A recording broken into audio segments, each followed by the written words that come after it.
반갑습니다. 김용민 대표입니다. 오늘 김용민의 주식 랭킹 채널에서는 6월 1억이 있다면은 절반은 이 기업에 무식하게 투자하세요. 즉 6월 달부터 올해 연말까지 하반기까지 시장을 주도할 수 있는 산업에 대해서 말씀을 드릴 거고요.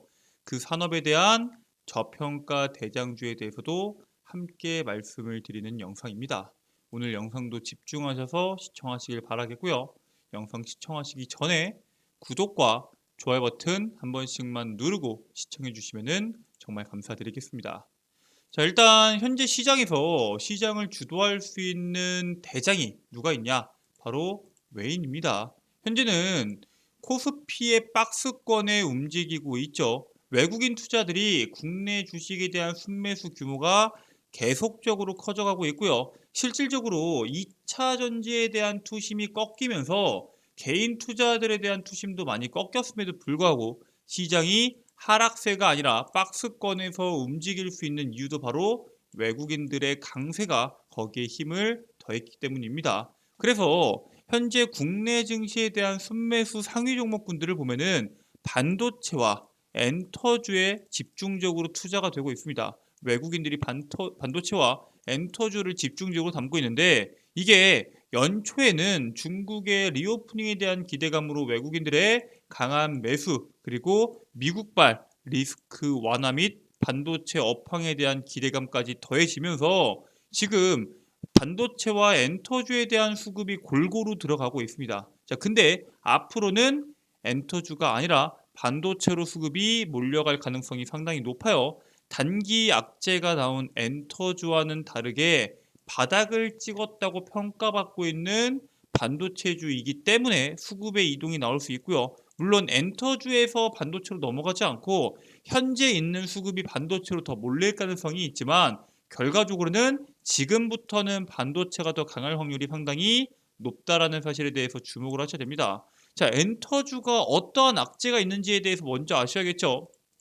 이번에 한중 관계에 대한 악화 흐름을 보이고 있는 가운데 한국의 가수 정용화의 중국 예능 프로그램 출연이 돌연 취소됩니다. 지난 10일에 중국 매체 신경보 등은 정용화가 유명 OTT 아이치의 새 오디션 프로그램 분투하라 신입생 1반에 출연한다라고 보도를 했고요. 실제로 정용화 이 가수 겸 배우도 중국으로 비행기를 타고 넘어갔습니다. 자, 근데 출연하기 바로 직전에 이게 출연하는 게 아니다라는 통보를 받았고요. 베이징시 라디오 TV국에서는 확인 결과 정용화가 예능 촬영한다는 소식은 사실이 아니다라고 이야기를 했고요. 거기에 더해서 앞으로도 게스트로도 쓰지도 않을 거다. 게스트로도 앞으로 쓰지 않을 것이다라는 발언까지 하게 됩니다. 자, 그래서 이게 무슨 일인가라고 여러 가지에 대한 매체를 찾아봤더니 일부 온라인 매체는 한알령이 철회되지 않았음을 확인했다라고 이번에 소개를 하게 되죠. 즉 지금 엔터주들이 한알령이 풀린다라는 기대감으로 올라간 게 전부가 아니겠지만 이 한알령이라는 문제가 다시 한번 발생하면서 엔터주들에 대한 성장성을 둔화시킬 수는 있고요. 반대로 반도체주 같은 경우는 어때요?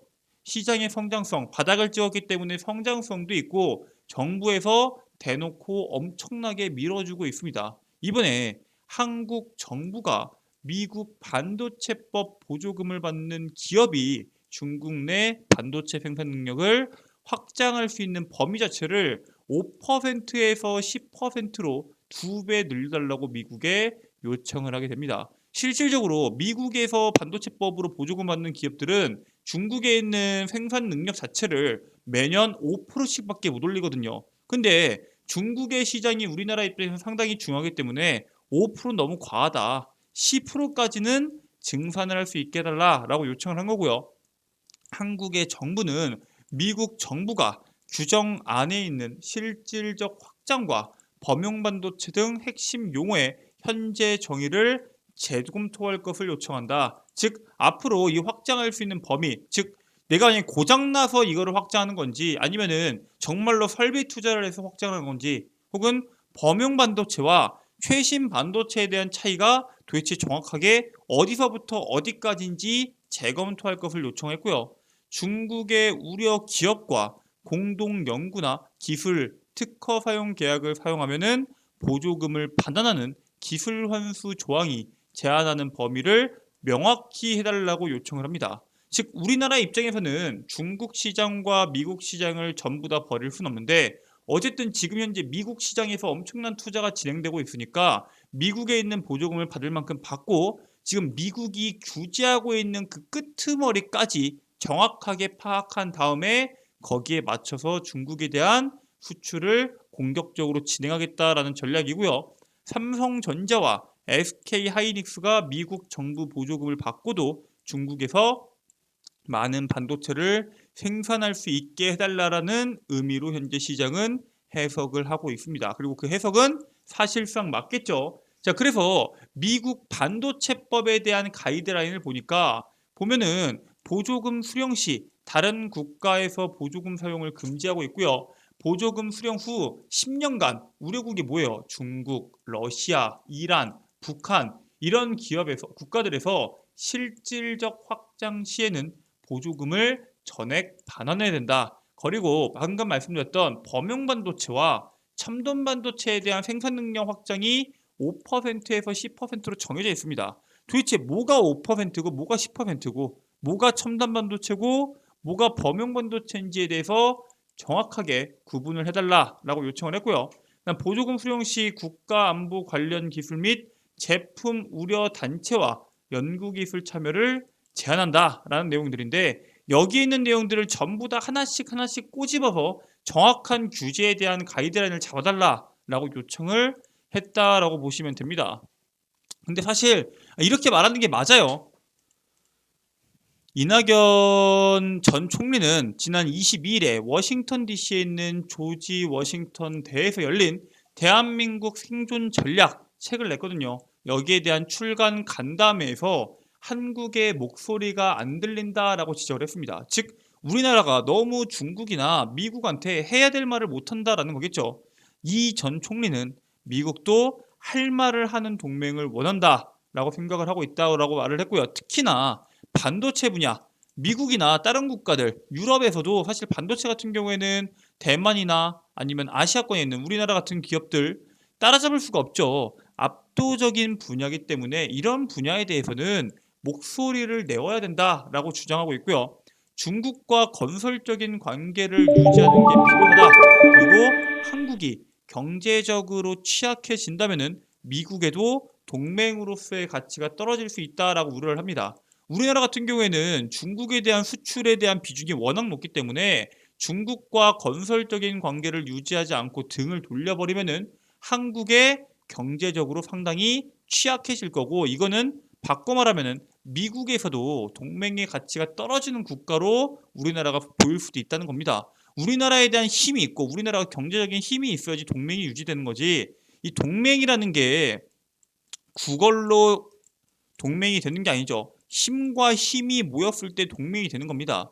그렇기 때문에 현실적으로 반도체 산업의 큰 고객사인 미국과 중국을 둘 다 포기할 수 없는 만큼 우리나라 입장에서는 양국을 왔다 갔다 하면서 자국 이익 정책에 맞는 대응을 어떻게 하는지에 대해서 우리가 주목해 볼 필요가 있다라고 말씀을 드립니다. 자, 그래서 이번에 중국 정부가 세계 3위 메모리 반도체 기업인 마이크론 제품에 대해서 심각한 보안 문제를 이유로 자국 시장에서 퇴출을 시사를 했죠. 그래서 미국 상무부가 21일 날 즉각적으로 근거 없는 제재에 단호히 반대한다라고 말을 했고요. 문제 해결을 위해서 동맹국들과 우리는 협력할 것이다 라고까지 말을 합니다. 여기서 말하는 동맹국들이 뭐예요? 반도체 칩포가 있죠. 미국, 대만, 일본 여기에 더해서 우리나라까지입니다. 우리나라 포함하고 싶지 않았지만 우리나라가 여기 포함이 됐죠. 자, 그래서 중국의 외교부는 미국은 패권 이익을 위해서 다른 국가의 대중국 수출 제한을 압박한다. 그렇기 때문에 한국아 너희들은 미국의 요구에 응하지 말아라 라고 기대하고 있고요. 바꿔서 미국은 어때요?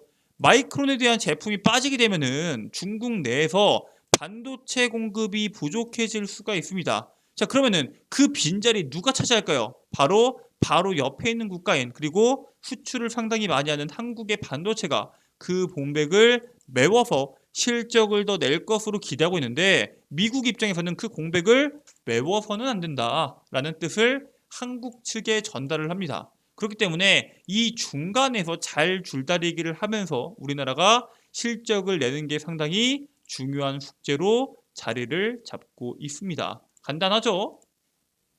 자, 근데 우리나라처럼 양국을 다 눈치 봐야 되는 국가도 있지만 사실 일본 같은 경우에는 그냥 노선을 미국 편으로 잡아버렸죠.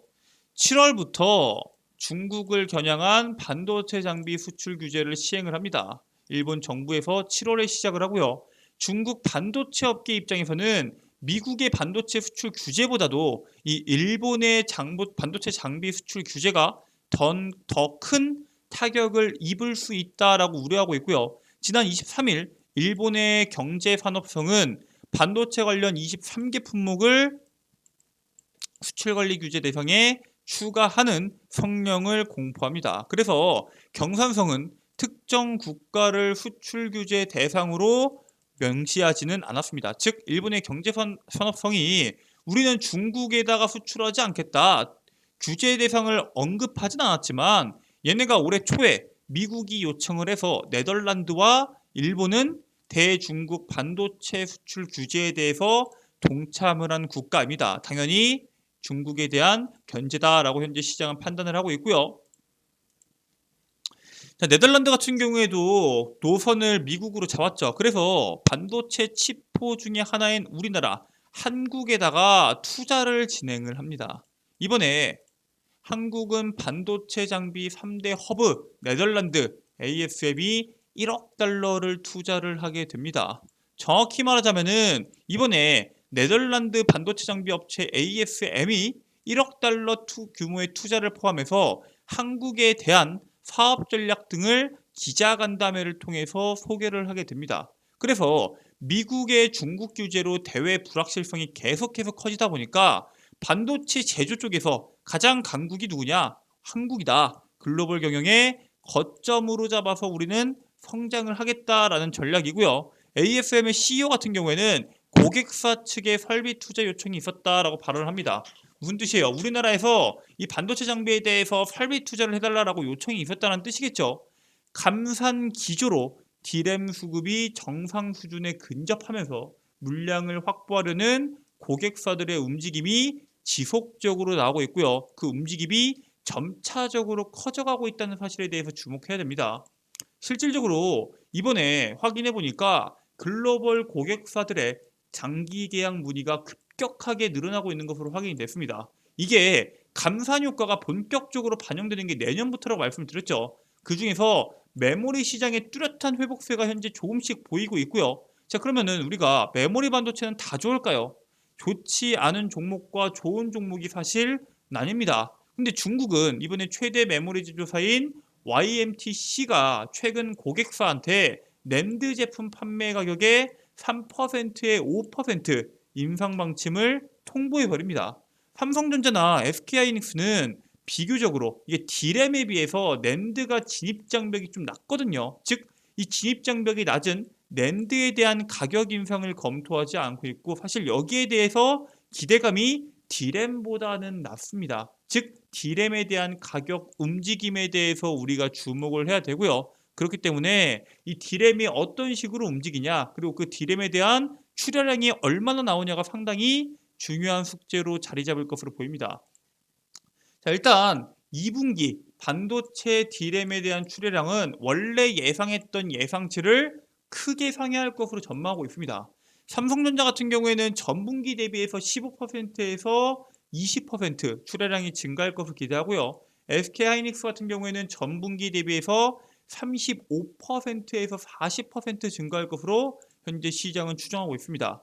앞으로 스마트폰 그리고 서버 업체들을 중심으로 장기 공급 계약 문의가 계속적으로 증가하는 추세이기 때문에 3분기 DDR5 출시 이후에 앞으로 이 속도가 가속화될 것으로 전망이 되고요. 방금 말씀드렸던 것처럼 뭐 낸드부터 해가지고 D램부터 해가지고 잡다한 종목군들이 상당히 많은데 최근에 반도체 산업에 대한 흐름이 워낙 좋다 보니까 그와 관련된 반도체와 관련된 종목군들이 우후죽순 상승이 나오고 있습니다. 즉 실질적으로 실적 성장이 나올 수 있는 반도체 관련주에 대해서 우리가 주목을 하고 거기에 맞춰서 투자하실 필요가 있는데, 오늘 제가 여러분들께 준비한 종목은 실질적인 성장이 가능하며 반도체 산업에서 압도적인 실적을 기록할 수 있는 종목을 준비해 왔습니다. 자, 그렇기 때문에 여러분들께서 지금부터 종목 2개 확인하시길 바라겠습니다. 첫 번째는 아비코 전자입니다. 얘는 인덕터와 저항기와 같은 수동소자와 인쇄회로 기판 PCB를 제조 및 판매하는 기업이고요. 이 PCB에 대한 주요 고객사로 삼전, 현대모비스, 한국단자공업, 알프스 등을 보유하고 있습니다. 즉 우리나라에서 가장 내노라하는 기업들을 대다수 고객사로 가지고 있고요. 사실 이게 메모리 모듈이나 SSD 쪽에서 인쇄회로 기판, 이 PCB가 이 기판이 상당히 앞으로 계속적인 밸류체인이 높게까지 나올 수 있는 산업이거든요. 그렇기 때문에 아비코 전자를 우리가 눈여겨보고 있는 거고요. DDR5용 메탈 파워 인덕터를 개발하고 현재 고객사와 테스트 중으로 3분기에 DDR5에 대한 출시에 따른 수혜가 기대되는 기업이 바로 아비코 전자입니다. 두 번째 기업은 TLB입니다. 사실 기판에 대한 밸류체인 DDR5만 견조하다고 말씀을 드렸고요. 메모리 모듈과 SSD의 핵심인 인쇄회로 기판에 대한 사업을 영위하는 기업입니다. 국내 최초로 SSD PCB 양산 체계를 구축을 했고요. 최근에 반도체 후공정 검사 장비용 PCB 사업에도 진출을 하면서 반도체 PCB와 관련된 사업을 여기저기 문어발처럼 다리를 벌리고 있는 그러한 기업입니다. 앞으로 이 차세대 메모리 DDR5 같은 경우에는 주목을 받을 수밖에 없고요. AI 및 컴퓨팅 기반에 꼭 필요한 소자인 만큼 수요 증가에 따른 수혜가 기대가 되는 기업이 바로 TLB다라고 말씀을 드립니다. 자, 이렇게 여러분들께 현재 6월 달부터 다가오는 연말까지 꾸준한 성장이 가능하면서 하반기부터 실적 개선이 기대되는 반도체 관련된 산업에 대한 이슈부터 그에 관련된 수혜주까지 여러분들께 말씀을 드렸는데, 이 밖에도 나는 2023년도를 주도할 수 있는 산업들을 모두 다 알고 싶다 하시는 분들은 지금부터 집중하시면 됩니다. 오늘 여기서 여러분들께 시청자분들께 2023년도 시장주도 미래산업 PDF 파일을 무료로 제공해드리고 있습니다. 2차 전지, 폐배터리, AI, 로봇과 같이 우리나라를 먹여 살릴 수 있는 미래산업에 대한 종목군들을 정리해서 올려놓은 100% 무료 여러분들을 위한 이 자료집이고요. 해당 자료집에서는 여러분들께서 필요로 하는 자료부터 해서 그와 관련된 관련주까지 전부 다 정리가 되어 있습니다. 즉 해당 리포트만 본다고 하더라도 미래 산업에 대한 공부는 끝났다라고 말씀을 드리고요. 해당 리포트를 제가 여러분들께 저희 주식 랭킹 채널 시청자분들께는 무료로 제공해 드리고 있습니다. 지금부터 해당 리포트 어떤 식으로 다운로드 받는지에 대해서 설명을 드리겠습니다. 여러분들 핸드폰 보시면은 구글 플레이 스토어가 있을 겁니다. 여기다가 김용민의 급등 시그널을 검색하게 되면은 어플리케이션이 나옵니다. 설치 버튼 누르셔서 다운로드 받으시면 되고요. 100% 무료고요. 설치 후에 이용할 때 여러분들의 소중한 개인정보, 뭐 전화번호 010 땡땡땡땡 전혀 적지 않으셔도 됩니다. 설치 후에 그냥 이용하시기만 하시면 됩니다. 자, 어플리케이션을 설치하게 되시면은 그 중에서 여러분들께서 몇몇 가지를 체크하셔서 보셔야 되는데, 그 중에서 제가 여러분들께 강조드리는 거는, 자, 어플리케이션을 이런 식으로 확인해 보실 수가 있습니다. 자, 어플리케이션을 보시게 되면은 급등 추천주라고 나오시죠. 급등 추천주를 클릭하시면은 공지사항에 2차 전지, AI, 로봇 섹터 총정리라고 제가 글을 업로드를 해놨습니다. 해당 공지사항을 클릭하게 되면은 아래쪽에 김용민 대표가 직접 만든 2023년도 시장 주도 미래산업 PDF 파일을 무료로 다운로드 받으실 수 있고요.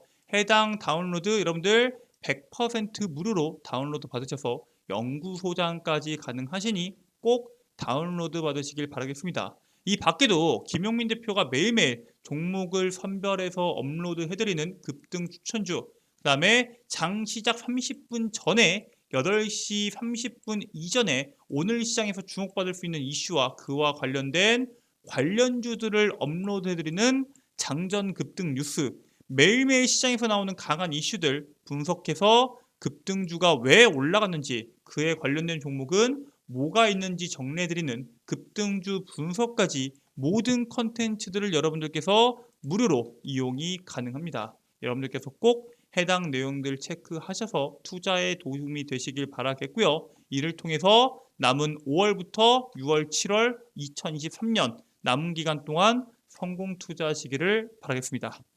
자, 오늘 준비된 내용은 여기까지입니다. 오늘 영상도 끝까지 시청해주셔서 정말 감사드리고요. 오늘 영상도 도움이 되셨다면 종료하시기 전에 구독과 좋아요, 알림 설정 한 분씩만 부탁드리도록 하겠습니다. 전 다음 영상에서 여러분들께 돌아오도록 하겠습니다.